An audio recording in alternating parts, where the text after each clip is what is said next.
Welcome to ಹರಹ hotel. ಇದು near Madikeri ಹತ್ತತ್ರ ಲೊಕೇಟ್ ಆಗಿದೆ. ಈ ಹೋಟೆಲ್ ತುಂಬಾ ಚೆನ್ನಾಗಿದೆ. ಯಾವತ್ತನ ಟ್ರೈ ಮಾಡಿದ್ದೀರಾ? ಎಸ್ ಆರ್ ನೋ ಕಾಮೆಂಟ್ ಅಲ್ಲಿ ಹೇಳಿ. 1 ಸೆಕೆಂಡ್.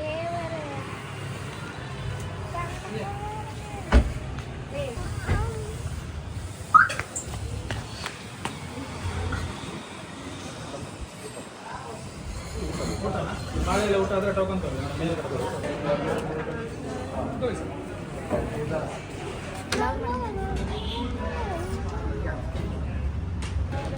ಮಂಚೂರಿ ಎಲ್ಲ ಬೇಡ ಸರ್.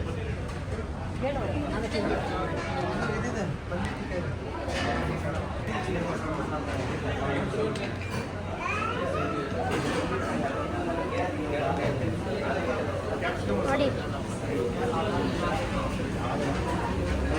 ಹಾಂ ಮಾಡಿಸಿ ಒಳ್ಳೆ ರಿವ್ಯೂ ಕೊಡೋ ಅಡ್ವರ್ಟೈಸ್ಮೆಂಟ್ ಮಾಡಿ. ಯಾವ ನಿಮ್ಮದು?